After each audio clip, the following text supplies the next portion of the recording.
I'm dog sitting right now, so if you hear barking, panting, that is why. I already have a dog, and when one barks, the other starts barking, even though they don't know why they're barking. Hey, welcome to my channel. My name is Sarah. Thank you so much for clicking on this video.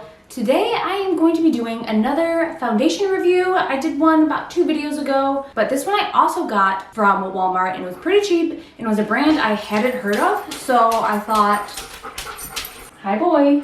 I thought it would be good to try out. This isn't a new foundation. I'm not sure how long it's been out. I should tell you the brand. Okay, so the brand is UOMA. I think I'm saying that right. UOMA by Sharon. It's the Flawless IRL Skin Perfecting Foundation. So I've actually seen the brand UOMA at Ulta, and it is more expensive than what I was seeing at Walmart. So I was looking into it, and I guess there's UOMA, which is like what they put into Ulta, and then they have like a budget-friendly brand, I guess, which is UOMA by Sharon.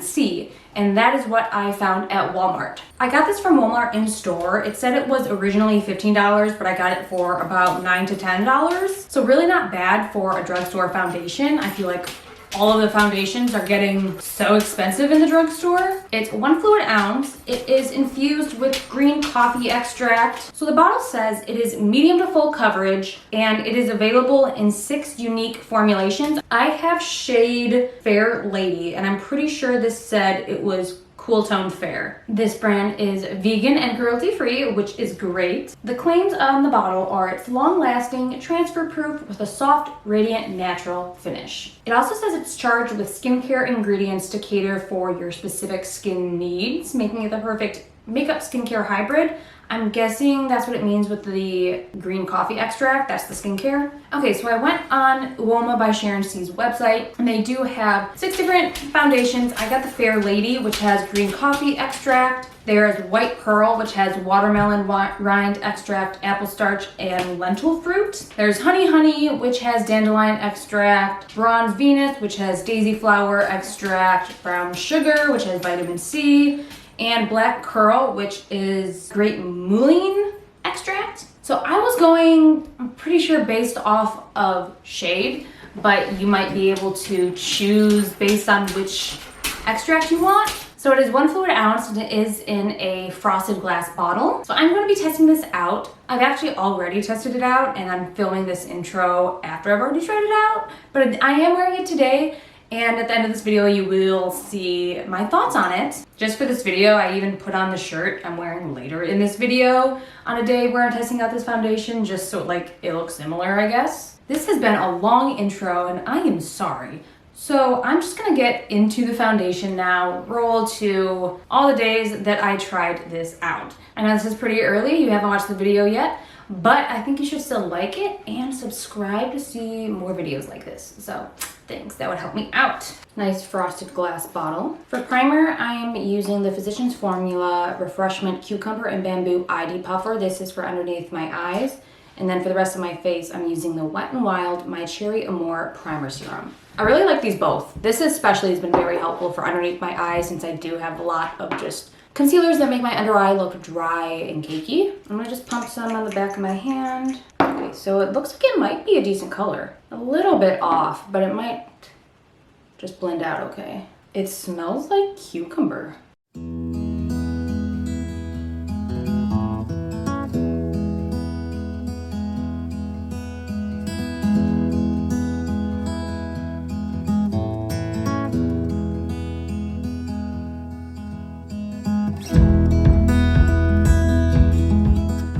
So it says medium to full coverage. I'd say right now with 1 layer, medium would be generous. This definitely feels and looks like light coverage foundation. So far, not loving how it looks on my skin. It doesn't look flawless. It looks makeup-y, even though there's not a ton of coverage. You can definitely like see it on the skin. I'm gonna try to build up in some areas where I do have some redness, because I do want at least medium coverage.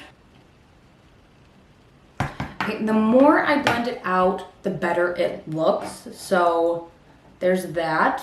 You just really got to work it into the skin. However, I'm not happy with the coverage for something that says medium to full coverage. Like, thankfully my skin is a lot better than it used to be right now. So there's not as much redness to come through, but I feel like I get a lot of redness in my nose, and I have some healing acne scars over here that like it kind of covered, but I don't know if you can see it on camera, but in person, it's definitely still coming through. I will be trying this out with different primers underneath and in different ways so that I can give it a fair chance. So like, don't click off this video yet. This foundation might still be worth it. It is looking kind of dry and cakey around this area. I can do this close up. I'm just gonna keep blending it right here, see if that helps, since it seemed to help with the other areas. So this has a soft, radiant, natural finish, which I think I would agree with. It's like matte looking, but also still somehow has like a radiant finish. Like I don't know how to quite describe it, because like when I look at the foundation on my skin, it looks like more of a matte foundation. But then when I pull it back, I see, oh no, there's still some radiance, there's still some dew coming through. I don't know how to describe this. The foundation says it is transfer proof, so I'm excited to see how that's gonna turn out, because I do like touch my face a lot, or just like if you're wearing a mask, you know, different things throughout the day. Not a lot of foundations are truly transfer proof, so I'm excited to see if this one truly is. I'm going to apply concealer and the rest of my makeup, and then I will show you how this looks in just completely natural lighting. Right now I have natural lighting as well as box lighting, so we'll be back. Okay, so I also put a setting spray over it. It looks really good from what I see on camera. It looks very soft. In person, and maybe you'll be able to see this on camera, it does look more makeup-y, not horrible. Like I definitely would still wear this foundation as is, but it's not the most flawless foundation on the skin that I've ever used. Like I think the foundation I reviewed previously, the Profusion one, definitely looked better on the skin, more skin-like, but this still looks really pretty. And having it look like makeup on my skin doesn't bother me too much, because you know it's makeup. Yeah, and aside from the just looking like makeup and like the coverage issue, I think it's not too bad. I was about to wash my face when I realized I forgot to do a check-in. I'm gonna try and do a close-up for this because I really want you to see it has broken down on the skin a little bit, but also it's just looking more like patchy, dry. It just looks like it's kind of separating on the skin, especially near my chin. I really hope you can tell on camera. It's looking more makeup-y on the skin and just not looking great. It seems to be like kind of transfer proof, even though it's like breaking down on the skin. Like if I did like wipe my mouth or anything, it doesn't seem to be coming off as much in this area. So there's that, but not looking great. It's been on for about 9 hours, I wanna say. Not a very long time today. I'm gonna try to do a longer time in the following days, but I don't know. We'll have to keep testing this, try it with some other primers, try it some other ways.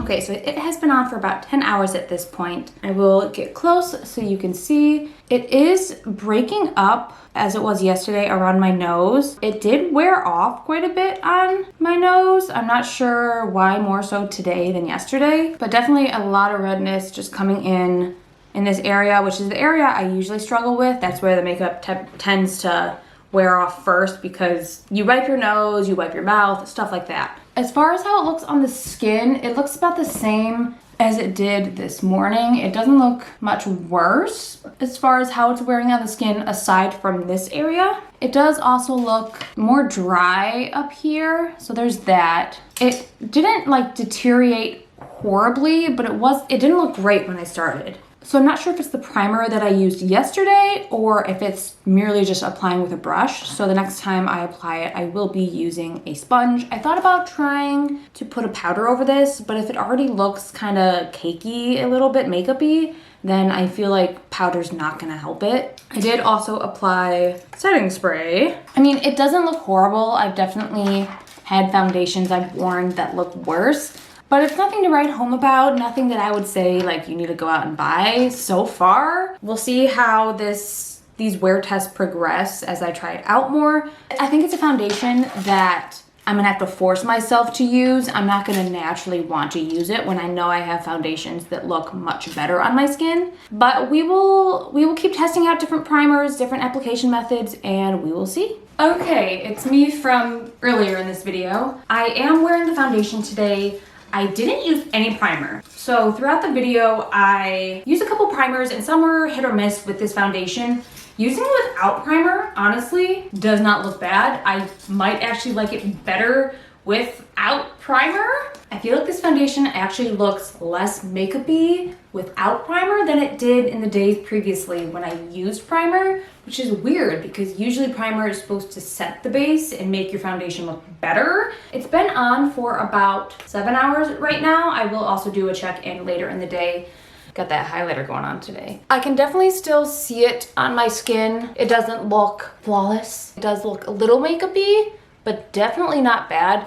Majority of my problem is around my nose. Like it's definitely worn off here. Nose is looking red. You can tell it looks kind of like makeup collecting. It doesn't seem like it's breaking up today, which it did other days, so that might be because of the primers I was using. I will do another check-in tonight, but I think I have developed my opinion on this, so I'm just gonna give my final thoughts right here. This isn't a bad foundation. I'd say it's pretty standard for a drugstore foundation. It's nothing that I think you should absolutely run out to the store to get. It looks okay on the skin. It's a good price. You get a decent amount. It might also be different based on which of the 6 variations that you get, since I'm sure that affects the formula if it has watermelon seed instead of green coffee extract. So there's that. So I don't want to like completely discount this foundation because I didn't try all 6 of the formulations.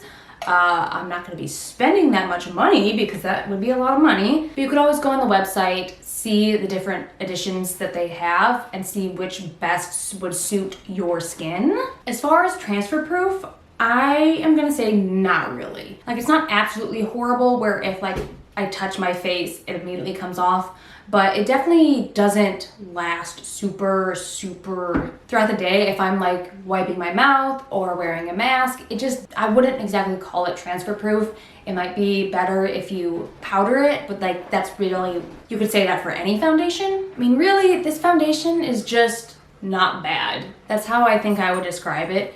It definitely still looks like makeup on your skin to some degree. It doesn't look exactly flawless or radiant as it describes, but that's a lot of foundations. And for $10, it's not bad.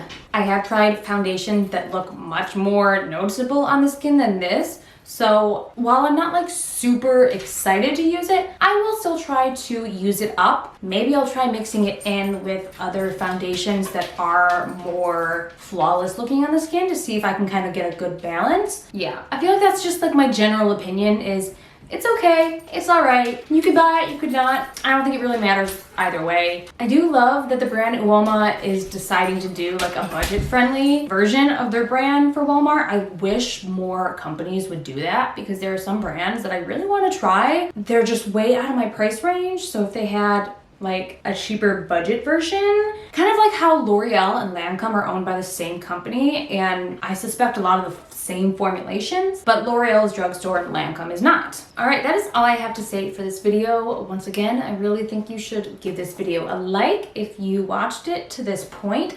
Thank you. You should subscribe to my channel, and I'll have a couple other videos in the end screen if you want to check them out. Thank you so much for watching. Thank you for your support, and I will hopefully see you in my next video.